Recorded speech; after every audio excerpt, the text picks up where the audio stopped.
안녕하세요. 저는 혼자 살고 있는 60대 여자입니다. 신기하게도 제 인생은 늘 똑같은 일상을 반복하다가 60살쯤부터 모든 게 뒤바뀌기 시작했고, 성공과 거리가 멀어 보였던 제 인생도 60이 넘어서야 빛이 보이기 시작했어요. 그래서 저는 인생은 60부터라는 말을 참 좋아합니다. 진짜 제 인생이 그랬으니까요. 하지만 동트기 전이 가장 어둡다고 했던가요? 빛나는 성공이 다가오기 전 저는 처절한 시련을 견뎌야 했습니다. 저에게 시련을 준 사람은 다름 아닌 제 남편이었어요. 제 딸이 그러더라고요. 엄마처럼은 절대 살지 않겠다고요. 저도 제 딸이 부디 저처럼 살지 않길 바랄 뿐이에요. 돌이켜보면 제 인생에서 저를 위해 살아본 적이 거의 없었거든요. 그냥 주변 사람들도 다 이렇게 살겠거니, 다 비슷비슷하게 늙어가겠거니 스스로를 위안하며 살아왔네요. 아들 하나, 딸 하나 낳고 키우며 가정주부인 엄마로 살면서 남편 뒷바라지까지 하다 보니 어느새 세월이 빠르게 지나가더라고요. 학원 하나 더 보내주려고 부업까지 해가며 키웠네요. 아이 둘 다 키우고 이제야 숨통이 좀 트였다 싶었을 때 시어머니의 치매 소식이 들려왔어요. 그리고 그때 남편이 하던 조그만 사업도 망하기 일보 직전인 상태가 돼 위태로워졌어요. 저에게는 그럭저럭 잘 되고 있다고 거짓말을 하고 있었던 거예요. 결국엔 접을 수밖에 없었고 집까지 팔아야 했네요. 아이 둘 독립시키고 저희 부부는 곧바로 시어머니가 계시는 시골로 향했습니다. 이제야 인생의 여유를 좀 느끼려나 싶었는데 택도 없었죠. 그때부터 저는 치매인 시어머니를 돌보기 시작했어요. 같은 나이대 어르신보다 훨씬 건강하셨던 편이라 갑작스러운 병간호는 저에게도 많은 변화를 안겨줬어요. 시골 생활은 처음이라 불편한 것도 많고 시골에서 술만 마시며 빈둥대는 남편이 많이 미웠지만 저에겐 친정 엄마와 다름없는 시어머니를 돌보는 게 저의 의무라 생각하고 참았죠. 남편이 항상 저를 속상하게 할 때마다 시어머니를 보며 참곤 했거든요. 저희 시어머니는 정말 순박하고 수더분하신데 남편만큼은 엄하게 대하셨고 며느리인 저에겐 온화한 편이셨어요. 보통은 반대잖아요.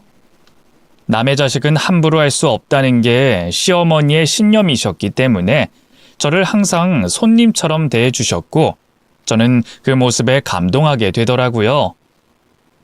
처음 인사드리러 갔던 날 닭을 잡아 백숙을 해서 큰 닭다리를 저에게 내어주신 분이 바로 저희 시어머님이세요.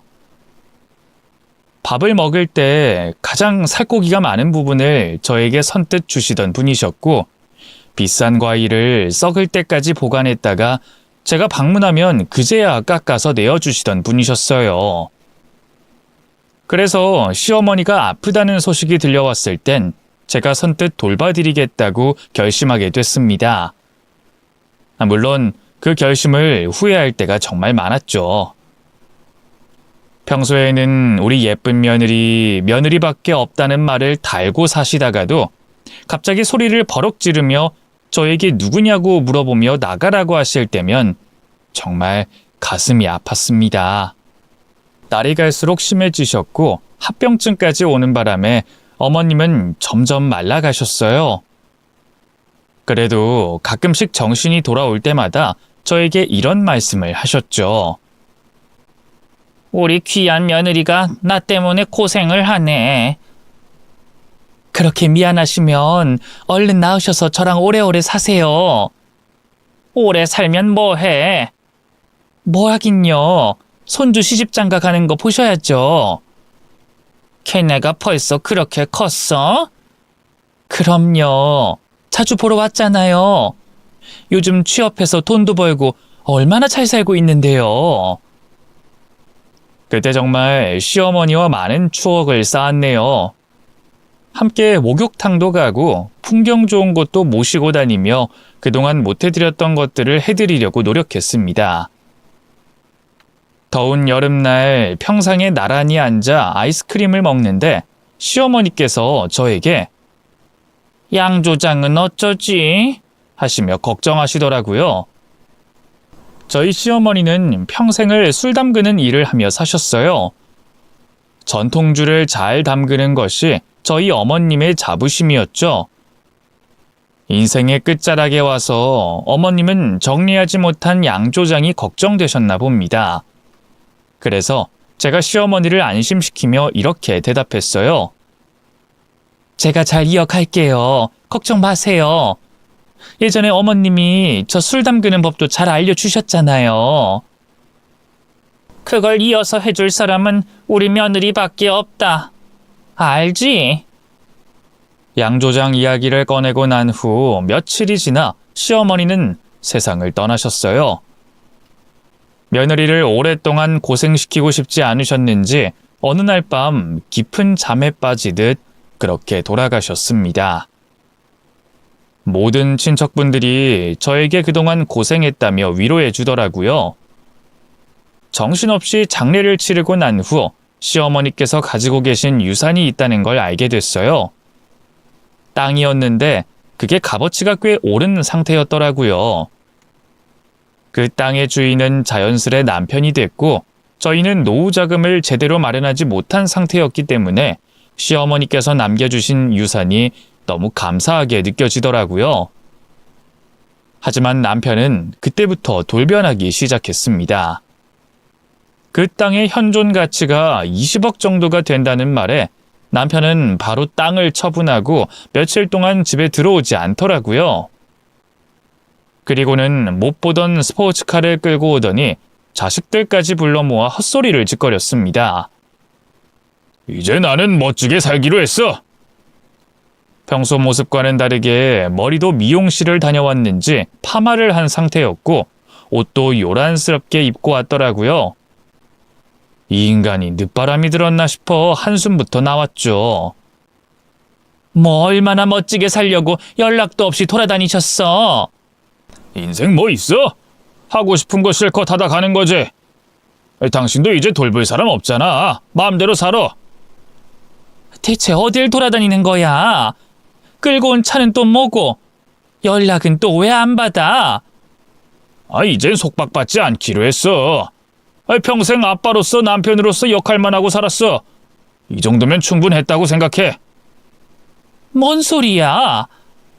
아들이랑 딸까지 불러 모은 건 내가 공식적으로 발표하고 싶은 말이 있어서야. 나는 이제 모든 임무와 의무를 내려놓기로 했다. 이젠 나를 위해 살기로 했다 이 말이야. 뭐? 누굴 위해 살아? 그러니까 앞으로 나한테 뭘 요구할 생각하지 마. 그리고 이제 나는 내가 살고 싶은 대로 살 거니까 그런 줄 알아. 이 인간이 뭘 잘못 먹었나? 바쁜 애들 불러다 놓고 뭐 하는 짓이야? 자, 내가 할 말은 여기서 끝. 다들 할 말 없으면 해산하자고. 갑작스러운 남편의 선언에 저와 아이들은 한동안 어리둥절했습니다. 남편은 그렇게 말을 내뱉고 또 어디론가 가버리고 말았어요. 시간이 흐르고 나니 그제야 남편이 했던 말의 의미를 알겠더라고요. 20억 유산 상속을 받으니 이제 그 돈으로 실컷 즐기며 살고 싶었겠죠. 처자식이 눈에 보이지도 않았나 봅니다. 원래도 그렇게 성실하고 가정적인 남편은 아니었는데 그나마 말썽은 부리지 않아서 여태껏 같이 살아온 건데 나이 60에 갑자기 지멋대로 살겠다고 하니 얼마나 황당해요. 며칠 후 다시 짐을 가지러 집에 돌아왔더라고요. 너무 답답한 마음에 남편을 붙들고 물어봤죠. 대체 왜 이래? 자식들 앞에서 부끄럽지도 않았어? 어떻게 온 가족 앞에서 그런 말을 내뱉을 수가 있어? 내가 뭘? 애들도 다 성인이고 알 만큼 아는 나이인데 내가 그 정도 말도 못해? 당신이야말로 어린애도 아니고 나이 60이나 먹은 양반이 갑자기 집을 나가겠다고 하는데 내가 얼마나 황당한지 알아? 모든 의무와 책임을 내려놓겠다고? 그게 아빠로서 할 말이야? 애들이 받을 충격은 생각 안 해. 혼자만 즐기고 살면 다야? 아이, 그럼 당신도 집 나가면 되잖아. 나만 이렇게 살겠다고 한 거 아니잖아. 당신도 마음대로 살아. 우리 이제 서로 각자 인생 살자고. 그걸 말이라고 해? 내가 여태껏 자식도 키우고 어머님도 모시고 살았잖아. 그런 나를 버리고 대체 어딜 가려고? 아이, 새 마누라 찾으러 가야지. 뭐? 새 마누라? 이 정도면 당신도 여태껏 호강하며 살았잖아. 여기서 뭘 더 바래? 호강? 당신 입으로 호강이라고 그랬어? 평생 무슨 사업한다고 집안에 제대로 돈도 갖다 준 적 없으면서 나한테 호강을 시켜줬다고? 아이, 어쨌든 편하게 살았잖아. 아이, 매일 방구석에서 빈둥대며 돈 쓰기만 했잖아. 그게 호강이지. 이젠 당신도 일이라는 걸 좀 해봐. 아이, 설마 평생을 나한테 빌붙으려고 그랬어? 빨래하고 밥하고 청소하고 애들 뒷바라지하고 남편 입히고 먹이는 게 일이 아니면 뭐야? 심지어 당신 어머니도 내가 돌봤어. 그딴 말로 날 붙잡아줄 생각이라면 포기해. 나더러 죄책감이라도 가지라고. 사랑도 애정도 없는 당신이랑 억지로 붙어 사는 게 더 이상 무슨 의미야? 당신도 이렇게 살고 싶지 않잖아. 당신 여자 있구나. 아니? 딱 보니까 있구만 뭘. 누구야? 누구랑 붙어 먹은 건데? 아이, 지겨워 죽겠네 진짜. 아이, 언제까지 나만 바라보면서 살 건데? 자식도 다 키웠으니 이젠 하고 싶은 대로 하고 살아도 되잖아. 아이, 당신은 뭐 인생 목표나 삶의 낙 이런 거 없어? 없으면 이제라도 만들어. 우리 둘 다 제2의 인생을 살면 얼마나 좋아. 각자 하고 싶은 대로 하고 살다가 자식 결혼할 때 혼주석에 앉아주기만 하면 되는 거잖아. 아니, 솔직히 당신도 나를 진심으로 사랑하진 않잖아. 그냥 같이 살던 정이 있으니까 억지로 붙잡고 있는 건 내가 모를 줄 알아? 그럴 바에는 그냥 서로 행복한 삶 찾아가라고 응원해주는 게 훨씬 낫지. 나는 도저히 이렇게 못 살겠다고. 당신이랑 같이 붙어있는 것만으로도 지겹고 답답하다고. 나는 멋지게 새 인생 살 테니까 당신도 당신이 원하는 삶 살도록 해. 이제 우리 부부의 연은 여기서 끝이야. 이상한 늦바람이 든 남편은 결국 처자식 다 버리고 집을 나가버리고 말았어요.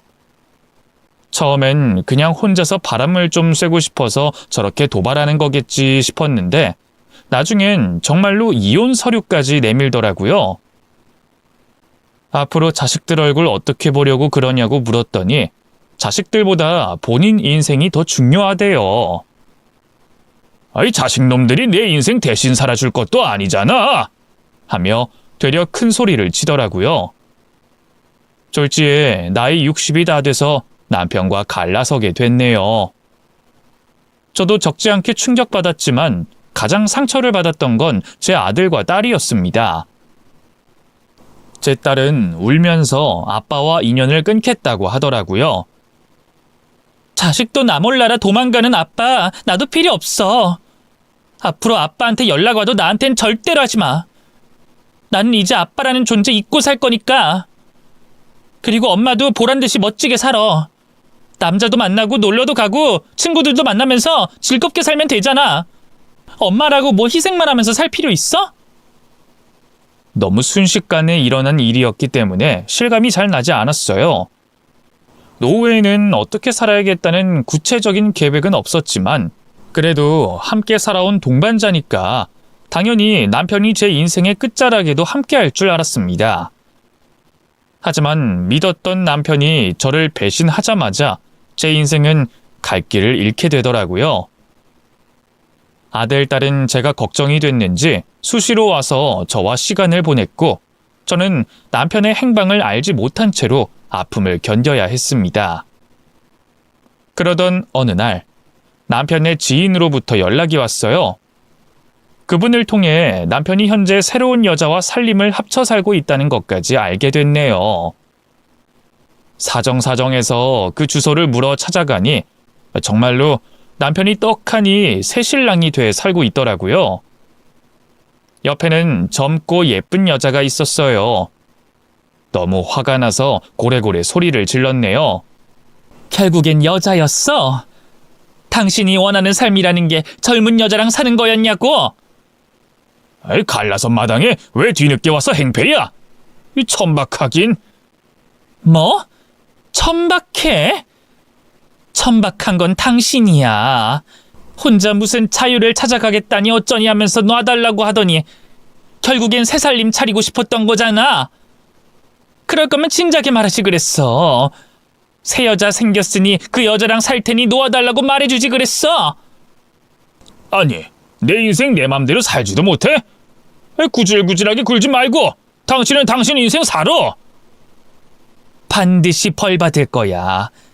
당신 딸이 나더러 뭐라는 줄 알아? 자긴 절대로 결혼 같은 거 안 하겠대.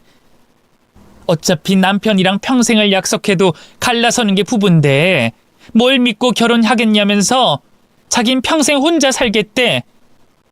뭐 느끼는 거 없어? 이 딸이 그러겠다면 그러라고 하면 되지 뭘. 그게 내 탓이라는 거야? 평생 희생하며 살아온 나를 버린 대가 반드시 치르게 해줄 거야. 이 행복이 영원할 것 같아? 내가 볼 땐 얼마 못 가. 아이고 무서워라. 뭘 어떻게 하시려고? 뭐 혼쭐이라도 내시게? 그 인간은 저를 조롱까지 하면서 약 올리더라고요. 그 옆에 있던 여자는 저를 한심하게 쳐다보며 이런 말을 꺼냈습니다. 저기요. 저희 잘 살고 있으니까 다신 이런 식으로 찾아오지 마세요. 어차피 끝난 사이라면서요. 이젠 임자 있는 사람이니까 조심 좀 해주세요. 어이가 없네. 남의 남자 뺏어간 주제 이젠 본처 흉내까지 낸다 이거야? 그러게 남편 간수 잘하셨어야지. 너 같은 애들은 어찌 하나같이 내뱉는 태사가 다 똑같니? 그 인간이 얼마나 쓸모없는 인간인지 알아? 너도 살아보면 알게 될 거야. 유산 받은 거 냄새 맡고 달라붙은 모양인데 그 인간한테 돈이 없었다라면 네가 붙어 있었을까? 돈 보고 살림 합친 거 다 알아. 아니거든요. 저는 오빠 진심으로 사랑하는데요. 저흰 평생 함께하기로 약속했으니까 더 이상 귀찮게 하지 말아주실래요? 그리고 솔직히 돈 냄새 맡고 달라붙은 건 그쪽 아니에요? 뭐라고? 돈 때문에 미련 남은 거잖아요. 유산 아니었으면 쿨하게 보내줬을 거면서. 이게 진짜 못하는 소리가 없네. 너 몇 살이야? 저도 먹을 만큼 먹었거든요. 그리고 저희 그쪽이랑 신랑이 할 만큼 시간 많은 사람들 아니에요. 계속 이렇게 헛소리 짓거리면서 버틸 거예요? 그럼 경찰 부르고요. 그 인간이 어린 여자와 붙어있는 모습을 두 눈으로 확인하고 나니 이제야 정신이 번쩍 들더라고요. 이젠 우리 사이가 완전히 끝이 났구나 싶어 울면서 집에 돌아와 망연자실했고 그 소식을 들은 아들과 딸이 저를 위로하며 같이 힘들어했어요. 아들은 그 여자 지금 어딨냐고 소리를 질렀고 딸은 아무 말 없이 울기만 했습니다. 본의 아니게 자식 둘의 가슴에 대못을 받고 말았네요. 부모가 돼가지고 모범이 되는 인생을 살아야 하는데 이런 모습을 보여주게 되니 너무 부끄럽더라고요. 그래도 자식 둘의 위로 덕분에 버틸 수 있었어요. 제가 힘들까봐 모든 일을 제쳐두고 늘 곁에 머물러주고 힘이 되어주더라고요. 다른 건 몰라도 자식 둘은 내가 잘 키웠다는 자부심 하나로 힘을 낼 수 있었습니다. 싫다는 사람 끝까지 붙잡고 늘어질 수도 없는 노릇이고 저는 제 인생을 살아야 하잖아요. 더 이상 자식에게 걱정을 끼칠 수는 없겠다는 생각에 저도 용기를 냈고 남편 없이 살기 시작했습니다. 원래도 있는 둥 마는 둥 존재감이 별로 없었던 인간이었기 때문에 예전과는 별반 달라진 게 없더라고요. 그리고 나이가 들수록 남편보다는 친구와 노는 게 더 재밌어서 마음 맞는 친구들과 모임을 하며 시간을 보냈어요. 시어머니께 아무것도 물려받지 못했다고 생각했는데 딱 하나 제가 물려받은 게 있더라고요. 바로 양조 기술이었어요. 이젠 다 쓰러져가는 폐업 직전의 양조장은 파리만 날리고 있었지만 시어머니의 유언이 자꾸 생각나서 차마 그 양조장을 정리하지 못하고 있었어요. 전통주를 찾는 사람이 별로 없었기 때문에 사실 상품 가치도 없고 이미 망한 지 오래라 그냥 공터로 쓰며 가끔씩 가보는 식으로 관리를 하고 있었습니다.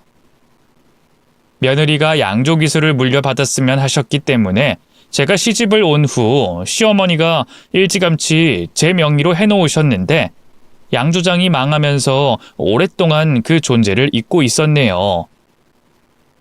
시어머니께서 저에게 물려준 유일한 재산이었기 때문에 나중에 어려울 땐 팔까도 생각 중이었어요. 뭐 팔아봤자 몇 푼 되지 않을 게 뻔했지만 그래도 물려주신 그 마음을 생각해서 꼭 쥐고 있었습니다. 그렇게 남편이 도망간 지 1년 정도 되던 날이었어요. 저는 나름대로 혼자만의 생활에 익숙해져서 그 인간을 잊고 산 지 오래였죠. 그런데 어느 날 딸이 허겁지겁 저에게 달려오며 묻더라고요. 엄마, 신문 봤어? 뭔 신문? 아빠가 나오던데? 뭐? 여기 봐봐. 이거 아빠 얼굴 아니야? 딸은 신문지의 한 면을 저에게 보여주더라고요. 아주 작은 칸 안에 작은 사진이 있었고 사람들 속 익숙한 얼굴이 보였습니다. 바로 저희를 버린 남편이었죠. 기사 내용은 더 충격적이었어요. 오랫동안 대포 통장을 이용해서 사기를 치고 다녔던 사기꾼 일당이 잡혔다는 내용이었습니다. 그러니까 신문 기사에 따르면 그 인간이 바로 사기꾼 일당의 공범이었던 것이었어요. 대체 1년 동안 무슨 일이 있었나 싶더라고요. 유산 20억을 받아 새 삶을 찾겠다고 처자식도 버리고 도망간 남편이 1년 후에 사기꾼 공범이 돼 나타나다니 이게 대체 무슨 상황이냔 말이에요. 딸은 자세히 알아보더니 저에게 소식을 전하더라고요. 주범은 따로 있나 봐. 아무튼 아빠도 범죄에 연루된 것 같긴 한데 도와달라고 연락 오면 절대로 받지 마. 정말로 그 인간은 저에게 전화를 하기 시작하더라고요. 이젠 남이나 마찬가지니 연락을 차단했죠. 그랬더니 몇 달 후 초라해진 몰골로 저희 집 앞에 왔더라고요. 제가 모른 척하니까 허겁지겁 달려와서 한 첫마디가 뭐였는지 아세요? 여보, 나 밥 좀 줘. 맡겨놨니? 왜 밥을 여기서 찾아? 내가 식모야? 미안해. 하지만 난 진짜로 며칠 내내 굶었어. 찾아올 곳이 오죽 없었으면 여기로 왔겠어? 나 그동안 너무 힘들었어. 차라리 감옥에서 썩지 그랬어. 왜 여기까지 끼어들어와? 소식 들었어? 나는 초범이고 어쩌고 해서 집행유예로 풀려났어. 아니 그게 나는 너무 억울해. 나도 엄연히 피해자라고. 피해자? 웃기고 있네. 피해자가 신문에 떡하니 나오니? 사진으로 보니 완전히 범죄자 얼굴이던데. 전과 10범이라고 해도 믿겠어. 이런 모습 보여서 너무 미안해. 하지만 너무 힘드니까 당신이 제일 먼저 생각나더라. 이 말은 진심이야. 딴 여자 좋다고 도망간 놈이 뭐? 내가 생각나? 미쳤어? 그 여자 얘긴 꺼내지도 마. 아주 속에서 천불이 나니까. 아무튼 난 당신한테 밥 차려주는 식모 아니니까 돌아가. 그 여자 알고 보니 사기꾼이었어. 나한테 잘해주는 척하면서 속으론 땀만 품고 있었더라고. 당신 말대로 돈 때문에 나한테 접근한 게 맞았어. 글쎄 어느 날 갑자기 어떤 남자가 찾아와서 대뜸 내 뺨을 때리더라고. 누구냐고 물었더니 나랑 같이 살고 있는 여자의 남편이라는 거야. 임자 있는 유부녀를 왜 건드리냐고 자기한테 보상을 하라고 윽박을 지르더라고. 그래서 내가 억울하다, 이 여자가 본인 힘으로 결혼한 적 없다고 그랬다 했더니 갑자기 자기가 입수한 증거 영상이 있다고 하잖아. 아주 사적인 내용의 동영상이라면서 보여주더라. 그래놓고 몰래 찍은 동영상을 인터넷에 올리고 이 자식들한테도 전송하겠다고 협박하는 거야. 이 등치 큰 조폭까지 몇 명 불러서 나를 공격하는데 어떻게 버텨? 보상금 명목으로 내가 가진 돈을 몽땅 빼앗겼지.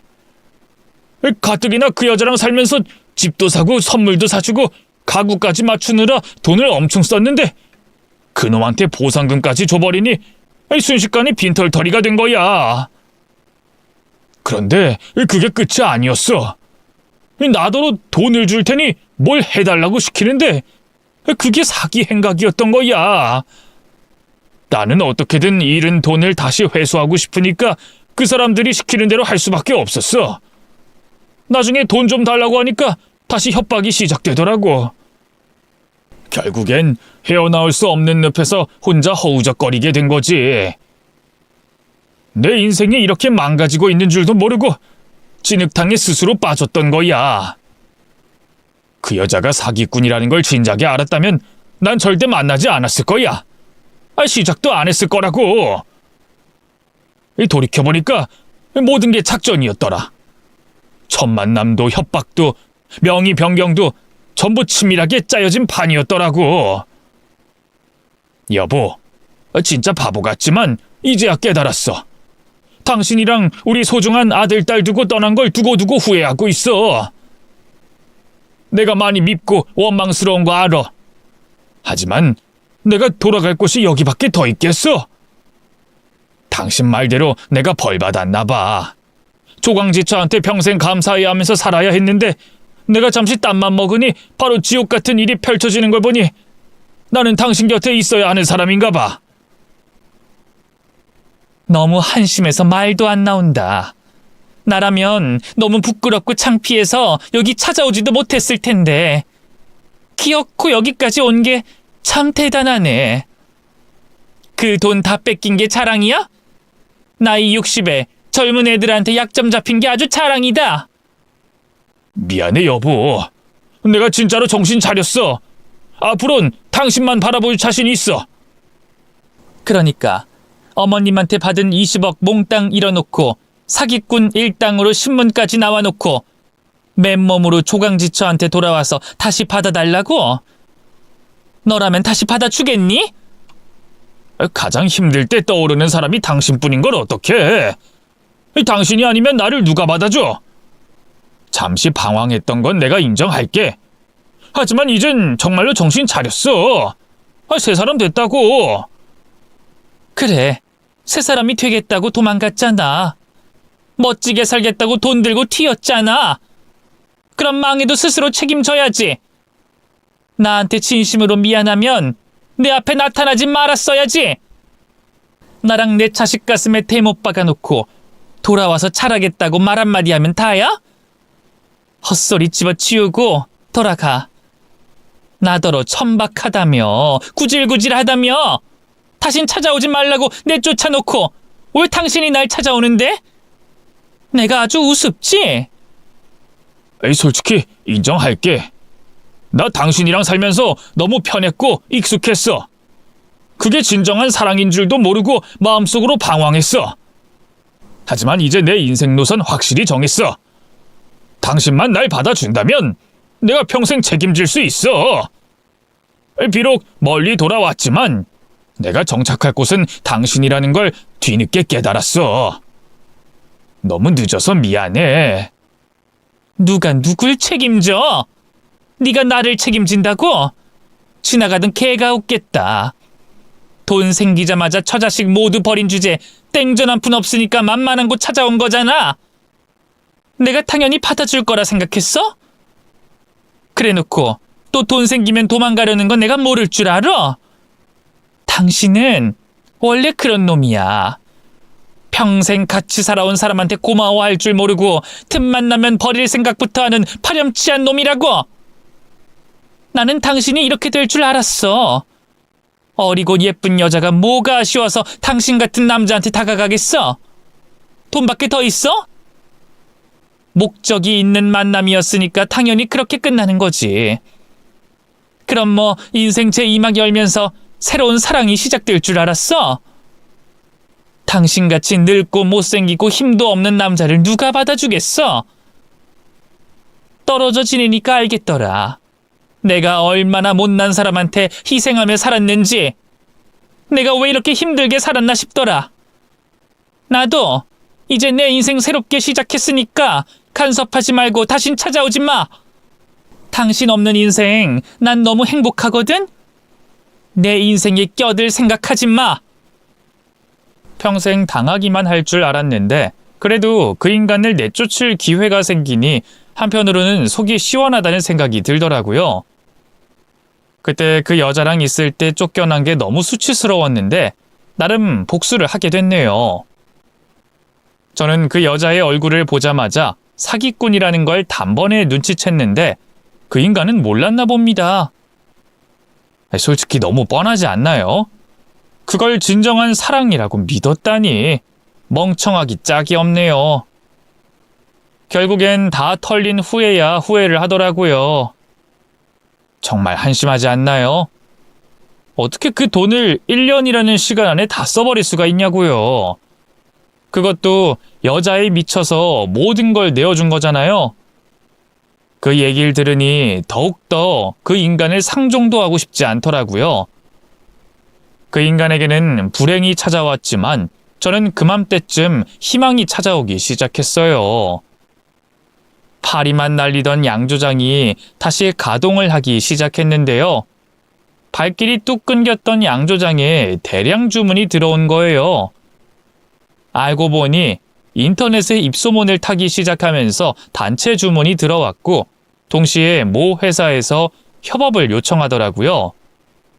갑자기 왜 이렇게 일이 잘 풀리지 싶을 정도로 무섭게 주문이 들어오면서 저는 점점 바빠졌고 예전에 직원으로 일하셨던 분을 다시 모셔오면서 전성기 시절의 양조장 모습이 되갔습니다. 아마 시어머니께서 이 광경을 직접 보셨더라면 정말 좋아하셨을 것 같은데 그때 정말 시어머니의 생전 모습이 많이 떠오르더라고요. 그제야 시어머니께서 하셨던 말씀 하나하나가 가슴에 와닿더라고요. 우리 며느리에게는 가장 귀한 걸 줬다던 시어머니의 말씀을 그땐 잘 이해하지 못했어요. 솔직히 원망도 많이 했습니다. 며느리로서 열심히 살았는데 허름한 양조장 하나 물려주신 게 다였으니까요. 하지만 이젠 억만금을 줘도 양조장과 바꾸지 않을 겁니다. 그만큼 소중한 곳이 됐네요. 결국 시어머니께서 제 인생을 다시 살려주셨어요. 양조장은 날로 번창해서 저는 그야말로 순식간에 돈방석에 앉게 됐으니까요. 명절이 되면 선물용 전통주를 만드느라 가장 바빠졌고 살고 있던 지역이 번창함에 따라 제가 만드는 전통주도 함께 인기가 올라갔어요. 신기하게도 이 젊은 사람들도 전통주를 하나 둘씩 찾기 시작하더라고요. 그야말로 인생 역전이었어요. 남편과 갈라섰을 때만 하더라도 가진 거 하나 없이 자식과 친구들의 도움을 받아 살아야 했던 초라한 인생이었는데 이젠 나누며 살 수 있게 됐네요. 그것만으로도 너무 감사했습니다. 돈을 벌자마자 가장 먼저 저에게 도움의 손길을 줬던 사람들에게 배로 갚아줬어요. 아니나 다를까 귀신같이 소문을 듣고 남편이 양조장까지 찾아왔더라고요. 양조장에 들어오더니 갑자기 주인 행세를 하며 이건 이렇게 해라, 저건 저렇게 해라 훈계를 하기 시작하는 거예요. 어이가 없어서 달려가 따져 물었죠. 왜 남의 영업장에 들어와서 방해야? 아니 남의 영업장이라니 아주 뻔뻔하네. 여긴 엄연히 내 거라고. 이게 왜 당신 건데? 우리 어머니가 하시던 곳이니까 아들인 내 소유지. 에이 설마 나한테 허락도 없이 양조장 운영하고 있었던 거야? 어머님이 양조장은 며느리 물려주신 거 기억 안 나? 그러니까 당신이 며느리였기 때문에 물려준 거잖아. 내 아내였기 때문에 물려준 거니까 나랑 갈라섰으니 이젠 내 소유지. 내 말 못 알아들어? 이젠 남이나 마찬가지인데 왜 당신이 내 양조장의 주인이 됐냔 말이야. 이렇게 구질구질하게 굴 거야? 당신 진짜 악질이다. 자꾸 이렇게 나오면 난 법정 싸움까지 할 준비가 돼 있어. 변호사까지 고용했으니 당신도 준비하는 게 좋을 거야. 그래도 예정이 있으니 시간을 좀 줄게. 당장 나한테 양조장 넘기고 떠나줘. 나를 내쫓고 양조장을 차지하기만 한다고 해서 진심으로 당신 것이 될 거라 생각하는 거야? 당신 술 담글 줄도 모르잖아. 그러니까 그 기술까지 나한테 넘겨야지. 지적재산 몰라? 장인이 왜 장인인 줄 알아? 그 기술을 함부로 남이 따라할 수 없기 때문에 장인이라는 호칭이 붙는 거야. 지금 갈 때까지 가보자는 거야? 그래, 그럼 어디 한번 해보자고. 그래, 마음대로 해봐. 어디 믿는 구석이라도 있나 봐? 그럼 내가 믿는 구석 없이 사업자 운영하고 있을까 봐. 그랬더니 그 인간의 표정이 약간 굳어지더라고요. 저는 당장 집으로 들어가 시어머니에게 받은 유언장을 가지고 다시 나와 전 남편에게 보여줬어요. 저와 단둘이 있을 때 자필로 유언장을 써주신 적이 있었거든요. 그땐 그 종이가 이렇게 쓰일 줄 몰랐습니다. 그 종이에는 엄연히 양조장은 며느리의 것이라고 써져 있었고 그 권리 모두를 며느리에게 주기로 되어 있었습니다.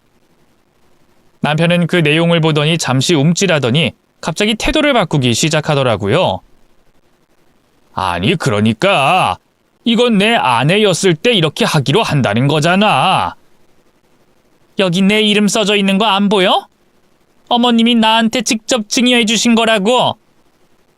아니 우리 어머니가 설마 남인 당신한테 물려줬겠어? 아들의 아내한테 물려준 거겠지. 그러니까 당신은 내 아내가 되어야만 이 양조장을 운영할 수 있다는 얘기야. 그러니까 우리 서로 비즈니스적으로 다시 합치자. 서로 애정이 없으면 어때? 같이 살다 보면 예정이 다시 생길 수도 있는 거고 같이 양조장 운영하면서 정이 들 수도 있는 거지. 그리고 우리한텐 자식이 둘이나 있잖아. 남은 인생 각자 엄마 아빠라는 역할 충실하게 하면서 잘 지내보는 게 어때? 아빠라는 역할을 먼저 포기한 게 누구더라? 여자의 눈이 멀어서 돈 다 뜯긴 멍청한 인간이 누구더라? 아이 그건 이미 지난 일이잖아. 당신도 잘 생각해봐. 인생은 장기전이야. 혼자서 이 많은 일들을 헤쳐나갈 수 있겠어? 자고로 집안에는 남자가 있어야 하는 법이야. 그리고 익숙한 게 최고라는 걸 당신도 곧 깨닫게 될걸? 내가 미안하다고 사과했잖아. 사람이 살다 보면 실수도 할 수 있고. 당신도 어쨌거나 못난 놈 만났지만 우리 어머니 덕분에 지금 호강하며 살고 있는 거잖아. 어머니가 물려준 양조 기술 아니었으면 당신이 그렇게 큰 돈 만져보며 살 수 있었겠어? 내가 다른 건 안 바랄게. 그냥 가족의 일원이 될 수 있게 해줘. 나는 원래 당신밖에 없었어. 알잖아. 법정 싸움 하자니 불리할 것 같으니까 다시 합치자고. 내가 왜? 당신이랑 살림 합쳐서 내가 얻을 수 있는 게 뭔데? 우리 약속했잖아. 자식들 다 키우면 같이 여행 다니면서 편안한 노후 보내자고. 혼자 노후 보내는 것보다 나랑 같이 보내는 게 낫지 않겠어? 미우나 고우나 배우자랑 같이 노후 보내는 게 좋잖아. 내가 많이 반성했어. 앞으로는 절대로 당신 속 안 썩일게. 이젠 뻔뻔하게 나오기로 작정한 거야? 어이가 없네. 나는 당신 받아줄 생각 없어. 분명 지금 혼자 사는 게 너무 편하고 행복하다고 말했을 텐데? 지금 나한테 매달리면 다시 받아줄 거라 착각하는 중인가 본데 그 마음 일찌감치 접는 게 좋을 거야. 집에 남자가 필요하다고? 당신 같은 남자는 필요 없거든? 양조장까지 탐낼 줄은 몰랐는데 솔직히 너무 없어 보이네. 어머님이 양조기술 배우라고 할 땐 남자가 무슨 술을 담그냐면 쓰잘데기 없는 기술 물려주지 말고 부동산이나 물려달라고 할 땐 언제고 이젠 법까지 들먹이며 양조장을 뺏겠다 이거야? 그래, 뺏으려면 뺏어봐. 당신이 흉내낸다고 이게 단번에 얻어질 수 있을 거라 생각해? 나는 어머님 밑에서 20년을 배웠어. 당신이 양조장 뺏으면 나는 바로 옆에 새로운 양조장 차릴 거야. 내 기술 뺏겠다고 한다면 나는 내 억울함을 천국에 알릴 거야. 내가 평생 당하고만 살 줄 알아? 아니, 무슨 말을 그렇게 살벌하게 해? 아니, 나는 그냥 잘 지내보고 싶은 마음에 설득하려고 한 건데. 아니, 내 진심을 좀 알아달라는 마음으로 강하게 말한 것뿐이야. 아니, 나는 우리가 예전처럼 잘 지낼 수 있을 거라 생각해. 몇 번의 고난도 잘 이겨냈잖아. 우리가 잘 지낼 수 있을 거라 생각해? 나는 당신이 너무 싫고 단 한순간도 같이 있기 싫어. 그리고 우리 아들, 딸한테 더 이상 연락하지 마. 아빠라는 존재를 겨우 지우고 사는 애들한테 왜 연락을 해? 아빠 대접받고 싶었으면 아빠 노릇을 잘했어야지. 이제 와서 받아달라고? 너라면 받아주겠니? 상식적으로 생각해봐. 아니, 오늘은 너무 흥분한 것 같으니까 다음에 다시 올게. 아니, 다신 오지 마. 절대로 오지 마. 오면 내가 너 신고할 거야. 그 후로 몇 번 더 저를 찾아오더라고요. 제가 좋아하는 빵을 잔뜩 싸가지고 온 적도 있어요. 아주 눈물겹더라고요. 이젠 인생 나락이라고 생각했는지 무릎을 꿇고 눈물까지 보이며 저에게 매달리며 다시 합치자고 하는데 어찌나 가식적이던지요. 아주 매몰차게 내쫓았습니다. 한동안은 저희 자식들에게 줄기차게 연락을 한 모양이더라고요.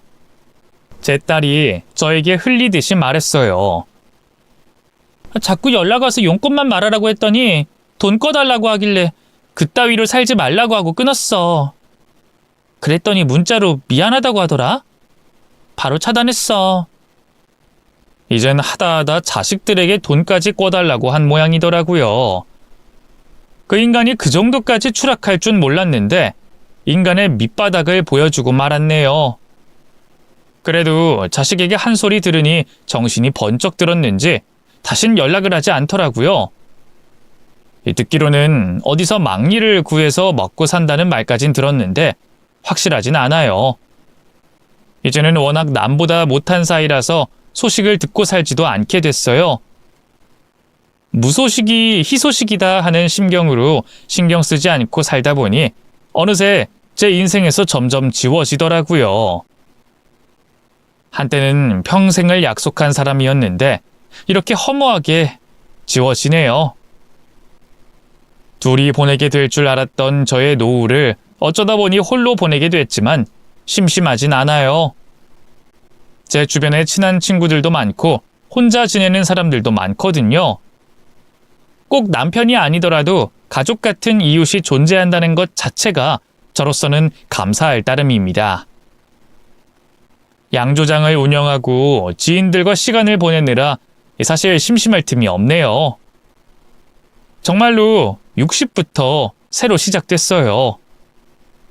그 전까지만 해도 아주 단조로운 일상을 보내고 있었던 아내이자 엄마이자 며느리였는데 나이 60이 넘어가면서부터 양조장의 대표가 됐고 젊은 창업자의 멘토가 됐고 백화점의 VIP가 됐네요. 무엇보다 능력 있는 60대 여자가 된 게 가장 자랑스러웠습니다. 간혹 60대를 저물어가는 나이라고 생각하는 사람들이 있잖아요. 하지만 저는 60대가 돼서야 비로소 인생의 꽃이 피었다는 걸 여러분들께 말씀드리고 싶었어요. 그리고 주변에 보면 많은 대표님들이 저랑 비슷한 나이대에 시작해서 성공하신 분들도 많아요. 그리고 어떤 분은 자식들 다 키워놓고 수능을 본 이후로 원하는 학업의 뜻을 이루신 분도 계십니다. 그런 분들을 만나다 보면 나이는 정말 숫자에 불과하다는 게 몸소 느껴지더라고요. 세상엔 정말 대단한 꿈을 이루신 분들이 많아요. 아이들을 키울 때만 하더라도 뭘 하겠다 마음을 먹었을 때 늘 자신감이 없었고 이 나이면 늦었다고 생각하곤 했어요. 지금 생각하면 그땐 정말 청춘이었는데 말이에요. 하지만 이젠 뭘 해도 잘할 수 있고 후회하지 않을 거라는 자신감이 생겼고 그런 마음으로 하나씩 도전하고 있습니다. 인생 별거 있나요? 그냥 하고 싶은 거 하면서 미련 없이 살면 되는 거지. 어쩌면 전 남편이 저에게 많은 걸 알려줬다는 생각이 들어요. 그 사람의 도발이 아니었더라면 저는 아마도 아직까지 누군가의 아내로, 누군가의 엄마로 수동적이고 평범한 삶을 보내고 있었을 거예요. 지금의 이런 일들을 도전할 수 없었겠죠. 그 인간의 배신이 저에게 그만큼 상처를 주긴 했지만 어쨌든 그 이후로 홀로서기를 할 수 있었고 해내고야 말겠다는 굳은 의지를 심어줬던 것 같네요. 오늘만큼은 그 인간에게 고맙다는 말을 전하고 싶네요. 무엇보다 저를 귀하게 생각해 주셨던 저희 시어머니가 유독 생각나는 밤이에요. 천사같이 착한 분이시니까 지금도 좋은 곳에 편안히 계실 거라 믿어요.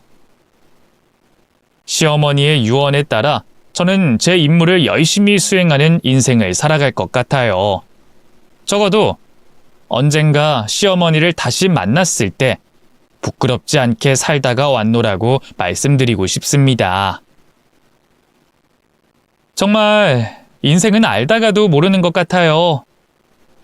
전 남편이 20억 유산을 상속받고 저희를 버렸을 때만 하더라도 제 인생이 완전히 끝난 줄 알았는데 1년 후에 신문에서 남편의 얼굴을 본 순간 악질 남편과 제 인생이 완전히 뒤바뀌고 말았네요.